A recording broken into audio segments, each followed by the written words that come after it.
Hello, listening squirrels. We're on chapter 15 of Anne of Ingleside. I felt I had to come up, dearie, said Miss Cornelia, and explain about that telephone. It was all a mistake. I'm so sorry. Cousin Sarah isn't dead after all. Anne, smothering a smile, offered Miss Cornelia a chair on the veranda, and Susan, looking up from the collar of Irish crochet lace she was making for her niece. That's tatting. I could never do that. For her niece Gladys, uttered a scrupulously polite "Good evening, Mrs. Marshall Elliott." The word came out from the hospital this morning that she had passed away in the night, and I felt I ought to inform you since she was the doctor's patient, but it was another Sarah Chase, and Cousin Sarah is living and likely to live, I'm thankful to say. It's real nice and cool here, Anne. I always say if there's a breeze to be had anywhere, it's at Ingleside. Susan and I have been enjoying the charm of this starlit evening, said Anne, laying aside the dress of pink smocked muslin she was making for Nan, and clasping her hands over her knees. An excuse to be idle for a little while was not unwelcome. Neither she nor Susan had many idle moments nowadays. There was going to be a moonrise, and the prophecy of it was even lovelier than the moonrise itself would be. Tiger lilies were burning bright.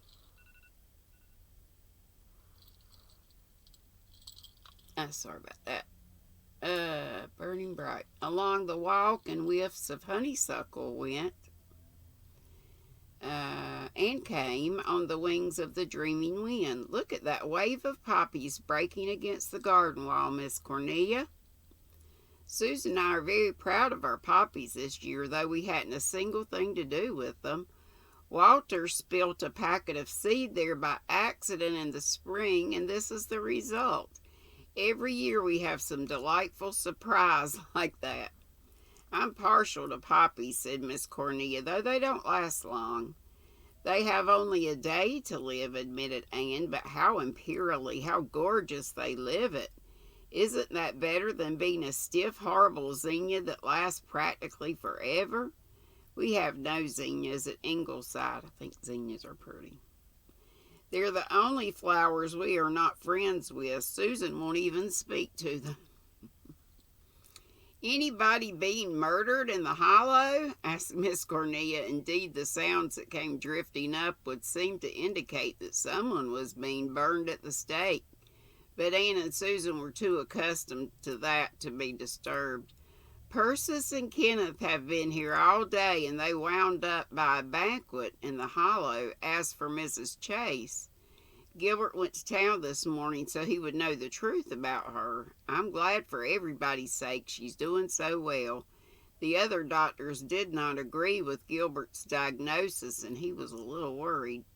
Sarah warned us when she went to the hospital that we were not to bury her unless we were sure she was dead, said Miss Cornelia, fanning herself majestically and wondering how the doctor's wife always managed to look so cool. You see, we were always a little afraid her husband was buried alive. He looked so lifelike, but nobody thought of it until it was too late. He was not a brother of this Richard Chase who bought the old Moorside farm and moved there from Lowbridge in the spring. He's a card. Said he came to the country to get some peace. He had to spend all his time in the Lowbridge dodging widows and old maids. Miss Cornelia might have added, but did not, out of regard for Susan's feelings. I've met his daughter Stella. She comes to choir practice. We've taken quite a fancy to each other. Stella is a sweet girl, one of the few girls left that can blush. I always loved her. Her mother and I used to be great cronies. Poor Lisette. She died young? Yes, when Stella was only 8. Richard brought Stella up himself, and him an infidel if he's anything. He says women are only important biologically, whatever that may mean. He's always shooting off some big talk like that. He doesn't seem to have made such a bad job of bringing her up, said Anne, who thought Stella Chase one of the most charming girls she had ever met. Oh, you couldn't spoil Stella, and I'm not denying Richard has got a good deal in his headpiece. Mom used to call hats a headpiece. But he's a crank about young men. He has never let poor Stella have a single beau. And Miss Cornelia saying that. In her life. A single beau in her life. All the young men who tried to go with her, he simply terrified out of their senses with sarcasm. He's the most sarcastic creature you ever heard of. Stella can't manage him. Her mother before her couldn't manage him. They didn't know how. He goes by contraries, but neither of them ever seemed to catch on to that. I thought Stella seemed very devoted to her father. Oh, she is. She adores him. He is a most agreeable man when he gets his own way about everything. But he should have more sense about Stella's marrying. He must know he can't live forever, though to hear him talk you'd think he meant to. He isn't an old man, of course. He was very young when he was married. But strokes run in that family, and what is Stella to do after he's gone? Just shrivel up, I suppose? I do not hold with old folks spoiling. Oh, wait a minute. Susan looked up from the intricate rows of her Irish crochet long enough to say decidedly, I do not hold with old folks spoiling young ones' lives in that fashion. Perhaps if Stella really cared for anyone, her father's objections might not weigh much with her. That's where you're mistaken, Anne dearie. Stella would never marry anyone her father didn't like, and I can tell you another whose life is going to be spoiled, and that's Marshall's nephew, Alden Churchill. Mary is determined he shan't marry as long as she can keep him from it. She's even more contrary than Richard. If she was a weather vane, she'd point north when the wind was south. The property is hers till Alden marries, and then it goes to him, you know. Every time he's gone about with a girl, she has contrived to put a stop to it somehow. Indeed, it is all her doings, Mrs. Marshall Elliott queried Susan dryly. Some folks think that Alden is very changeable. I heard him called a flirt. Alden is handsome, and the girls chase him, retorted Miss Cornelia. I don't blame him for stringing them along a bit and then dropping them when he's taught them a lesson. But there's been one or two nice girls he really liked, and Mary just blocked it every time. She told me so herself. Told me she went to the Bible. She's always going to the Bible. And turned up a verse, and every time it was a warning against Alden getting married. I've no patience with her and her odd ways. Why can't she go to church and be a decent creature like the rest of us around Four Winds? But no, she must set up a religion for herself consisting of going to the Bible. Last fall, when that valuable horse took sick, worth $400 if a dollar, instead of sending for the Lowbridge vet, she went to the Bible and turned up a verse. The Lord giveth and the Lord taketh away. Blessed be the name of the Lord. So sent for the vet she would not, and the horse died. Fancy applying that verse in such a way, Anne dearie. I call it irreverent. I told her so flat, but all the answer I got was a dirty look, and she won't have the phone put in. Do you think I'm going to talk into a box on the wall, she says, when anyone broaches it? Miss Cornelia paused, rather out of breath. Her sister-in-law's vagaries always made her impatient. Alden isn't at all like his mother, said Anne.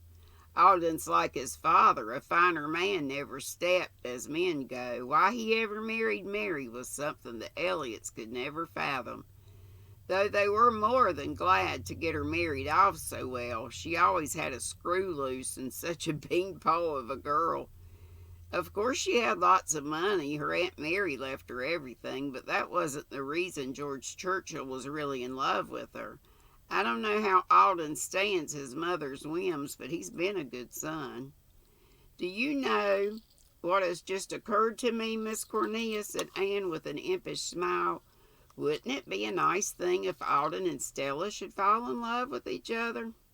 I already thought of that, didn't y'all? There isn't much a chance of that, and they wouldn't get anywhere if they did. Mary would tear up the turf, and Richard would show a plain farmer the door in a minute, even if he's a farmer himself now. But Stella, get out of the way.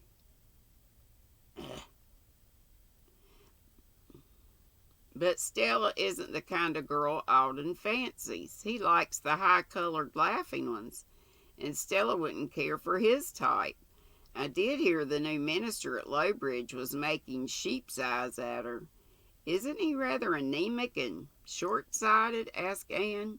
And his eyes bulge, said Susan. They must be dreadful when he tries to look sentimental. At least he's a Presbyterian, said Miss Cornelia, as if that atoned for much. Well, I must be going. I find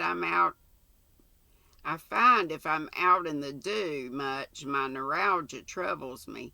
I'll walk down to the gate with you. You always look like a queen in that dress, Anne dearie, said Miss Cornelia admiringly and irreverently. Anne met Owen and Leslie Ford at the gate and brought them back to the veranda. Susan had vanished to get lemonade for the doctor, who had just arrived home, and the children came swarming up from the hollow, sleepy and happy. You were making dreadful noise as I drove in, said Gilbert. The whole countryside must have heard you. Persis Ford shaking back her thick honey... Oh, Persis is a girl. I thought it was a boy. Shaking back her thick honey-tinted curls, stuck out her tongue at him. Persis was a great favorite with Uncle Gil. We were just imitating howling dervishes, so of course we had to howl, explained Kenneth. Look at the state your blouse is in, said Leslie rather severely. I fell in Di's mud pie, said Kenneth with decided satisfaction in his tone.